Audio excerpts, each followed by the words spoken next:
타임라인이 필요한 일정 같은 경우는 다 스마트폰으로 네. 합니다. 제가 제일 궁금한 건 네.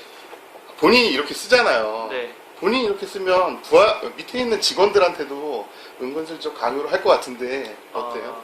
그러진 않아요. 아, 그러니까 그러진 않아요? 그거 왜 그러냐면 이것도 아까도 말씀드렸다시피 사람마다 다 특성이 다르고 필요에 의해서 해야 자기가 하는 거지, 누가 시켜서 기록하는 거는 의미가 없다고 생각하거든요. 근데 이제 그런 건 있죠. 메모하는 습관은 강조를 해요. 그러니까 미팅 들어올 때 필기도구를 안 갖고 들어온다거나 네네. 아니면 기본적으로 그 회의 때 지켜야 되는 것들에 대해서는 강조를 합니다. 이게 그런 게 기본이 되어 있다라고 하면 본인이 하는 업무를 어떤 식으로 적용하는 거는 그 본인의 역량이고, 네, 그런 거라고 생각합니다. 그러니까 네. 회사 업무가 뭐 신입사원도 마찬가지고 10년을 일한 사람도 마찬가지고 30년을 일한 분도 마찬가지라고 생각을 해요. 항상 익숙한 업무만 할 수는 없는 거고 본인이 하는 업무를 100% 다 할 수는 없는 거거든요. 돌발 상황이라는 것도 있고 그때그때를 대비해야 되는 거는 기억하고 있는 거, 자기가 기록해 놓은 거, 그게 어디에 있는지 아는 거. 그러니까 프랭클린 다이어리를 쓰면서 가장 큰 단점이라고 생각했던 거는 뭐냐면 월 단위 일이나 연 단위 일들을 제가 메모를 해서 이월시키거나 그런 걸 관리를 하지만 그것도 한계는 있더라고요.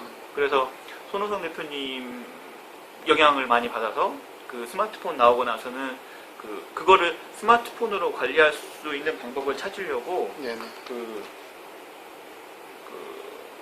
옴니포커스라는 프로그램도 써봤고 어썸노트도 써봤고 그리고 아무튼 그 관련된 프로그램 몇 가지 구입을 해갖고 써봤는데 역시 이제 다이어리를 직접 쓰는 거하고는 다른 부분이 존재를 하고 익숙해지기에는 시간이 많이 필요하더라고요. 그렇죠. 그러니까 따로 정리하는 시간이 그렇죠. 반드시 있어야 되니까 네. 그거는 또 새로운 일에 하나 추가되는 거니까 아무래도 네. 이제 부족한 부분이 있겠죠. 근데 제가 봤을 때는 언젠가 디지털화를 해놓는 스캔만 하더라도 한번 해놓을 필요가 있을 것 같아요. 그래갖고 올해 제가 목표로 삼은 건 그거였어요. 네. 예전에 이제 이 내용을 한번 사진을 찍어서 제가 보면서 느꼈던 건 뭐냐면 그러니까 출판계에 들어와서 일을 하는 동안 어떻게 보면 업무 내용만 기록해 놓은 걸 수도 있긴 한데 이게 제 인생의 일부분이지 않습니까? 인생의 일부분이기도 하고 무슨 일을 했는지에 대한 기록이기도 하고 그래서 이거를 이제 연단위별로 어떤 일을 했는지 월별로 어떤 일을 했는지 그 당시 시대는 어땠는지 출판 매출은 물론 항상 나빠지고는 있지만 어땠는지 네. 그런 부분에 대해서 정리를 올해 한번 해보려고 해요. 네. 요번에는 그래도 좀 최근 거 2011년도 사이즈가 적어진 거죠. 네. 그 사이즈 정도의 사이즈인데요. 프랭클린 다이어리를 사용하면서 저도 이제 써봤는데 저는 좀 안 맞는 것 같아요. 그러니까 왜냐하면 스케줄링을 거의 안 하니까 스케줄링은 뭐 스마트폰이나 PDA나 뭐 예전부터 딱 필요한 거 그리고 웬만하면은 저는 머리에다가 집어넣고 기록을 잘 안 하는 편이니까 네네 하여간 뭐 그렇게 봤을 때 이제 이 포켓 사이즈에서 저는 제한점이 있지만 김석 씨가 느꼈었던 이제 좀 편한 느낌 또 이제 스마트폰과 같이 이제 사용하게 되는 시점이잖아요.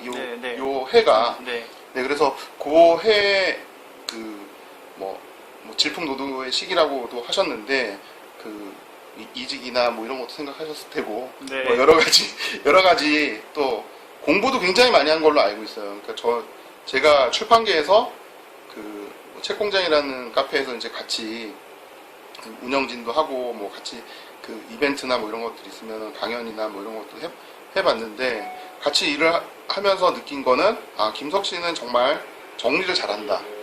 정리를 잘하고 공부를 정말 열심히 한다. 해당 업무에 또는 해당 업무하고 관계가 없이 뭐 여러 가지 부분 그리고 블로그에다가 또 정리도 엄청나게 하잖아요. 네, 뭐 예스 블로그, 어디 블로그, 뭐 티스토리 뭐 이런데 블로그에서도 열심히 정리를 하는데 그 단초가 되는 게 대부분 이제 저는 노트인데 김석 씨는 이제 프랭클린 다이어리 같아요. 그래서 그 얘기를 한번 이렇게 많은 것을 한꺼번에 할 수 있었던 부분들 정리나 글 쓰고 뭐 이런 것들이 연결될 수 있게 또 공부됐던 이야기를 한번 해주시면 좀 좋을 것 같아요. 어디서부터 얘기를 해야 될지 좀 막막하긴 한데요. 네네. 그러니까 손 대표님이 말씀하신 이제 공부를 열심히 하는 거는 제가 흔히 얘기하는 이제 첫 직장이라든가 아니면 출판에 관련된 일을 하던 사람이 아니기 때문에 출판계에 들어와서도 이제 기존에 하던 업무의 연장선상으로 출판계에 들어왔었기 때문에 지금 하는 업무를 하게 되리라고 생각도 못 했었어요. 그래서 그런 부분들에 대한 두려움에 대한 자기 방어적 성격이 강했다고 봐요. 그러니까 출판 마케팅에 대해서도 전혀 몰랐고, 그리고 흔히 얘기하는 영업하는 사람들이 거래처에 가서 해야 되는 얘기들, 하면 안 되는 얘기들, 기본적으로 갖춰야 되는 얘기들, 지금이야 저희 같이 일하는 팀원들한테 잔소리도 할 정도가 되긴 했지만 정말 아무것도 몰랐거든요. 그래서 시간이 될 때마다 비슷한 자료들, 같은 고민을 하는 사람들, 아니면 업계 선배들, 그분들이 하는 얘기를 세미나나 강연회를 정말 많이 찾아다녔거든요. 그래서 손 대표님도 만나게 되는데 그분들이 하는 얘기를 놓칠 수가 없었어요. 한마디도. 그래서 아마 요즘 최근 강연회 몇 개를 제외하고는 항상 제가 노트북이나 메모할 수 있는 걸 다 가지고 가요. 그래서 이해가 안 되니까 일단 다 적어요. 메모를 다 하고요. 그거를 가지고 가서 집에 가서 자고 일어나면 잊어버리게 되더라고요. 네. 그래서 자기 전에 꼭 정리를 한번 해놓고 그 블로그 같은 데 올린 거는 뭐였냐면 이제 그런 강의를 가게 되면 유료 강의도 있고 무료 강의도 있긴 하지만 본인의 경험했던 내용들을 정말 다른 분들한테 가감없이 전달해 주시는 분들이 많잖아요. 네, 그러니까 그렇죠. 그런 분들이 하신 좋은 얘기를 저만 알고 있는 거는 좀 아니라는 생각이 들었어요. 그래서 블로그 쓰게 된 것도 어떻게 보면 손 대표님 영향을 많이 받았는데 블로그로 마케팅을 하신 거를 보고 저도 좀 블로그를 꼭 마케팅은 아니지만 해볼 필요는 있겠다. 영업 마케팅을 하는 사람 입장에서 실제로 써보지 않으면 손 대표님이 하신 말씀 중에 제일 기억에 남는 건 그거예요. 본인이 해보지 않으면 뭐가 뭔지 모르니까 뭐든 해보라고 저한테 예전에 그렇게 기억나실지 모르겠지만 저는 그런 기억이 안 나요. 그렇게 얘기해 주셨거든요. 그래서 무조건 해보자 네. 타입이니까. 그러니까 해봐서 안 되는 거, 되는 거 그런 거에 대한 이제 두려움을 좀 손 대표님 만나서 없앴던 것 같아요. 그래서 블로그도 초기에는 예스24 그리고 인터파크 그리고 네이버, 티스토리 한 4군데를 한꺼번에 동시에 막 올리고 그걸로 예스24 블로그 같은 경우는 전략적으로 저희 책을 노출해서 파는 거에 대해서 한번 손 대표님이랑 같이 해본 적도 있었고 이제 근데 어느 순간인가 2010년도인가 11년도인가 트위터 한참 유행할 때 그때 이제 제가 회사 계정으로 트위터를 운영한 적이 있었잖아요. 근데 이제 그때 제가 아시는 분께서 회사 계정으로 네 개인의 얘기를 하는 게 좋은 것 같진 않다. 왜냐하면 회사는 회사고 개인은 개인인데 그거를 동일시해서 하는 거는 회사에도 마이너스가 되고 네 스스로도 마이너스가 되지 않느냐 해서 블로그를 그때 한번 싹 정리를 해서 티스토리만 운영을 하게 됐어요. 그래서 한 2년 정도 티스토리 운영하고 작년 5월 17일자로 중단은 했어요. 회사 아니요. 개인이요? 제 개인 티스토리 블로그도 중단을 하고 그때는 이제 어디서 얘기를 이렇게 두서없이 해가지고 정리가 안 되실지 모르겠지만 이런 모든 일들을 하는 이유는 그거예요. 제 업무에 익숙해지고 싶어서였거든요. 프랭클린 다이어리를 쓰게 된 것도 그렇고. 그러니까 그 이후에도 노트대망도 나왔지만 여러 가지 관련된 자료라든가 노트라든가 새롭게 이런 프랭클린 다이어리 비슷하게 만든 노트들도 많고 기획에 특화된 노트들 그런 노트들도 써봤거든요.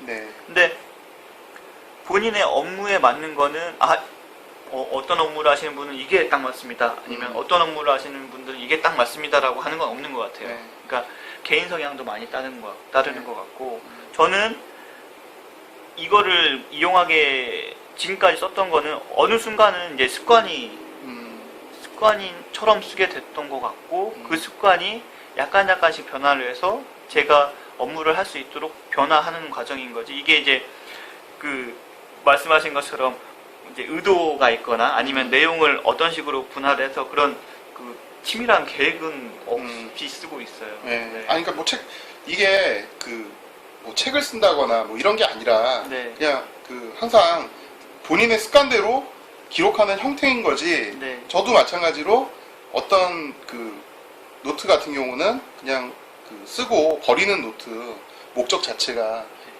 기록인데 전화번호 꼭 필요한 사람 잠깐 쓰고 한 번 전화하고 난 다음에는 의미가 없다라면 그냥 찢어버려도 되는 거잖아요.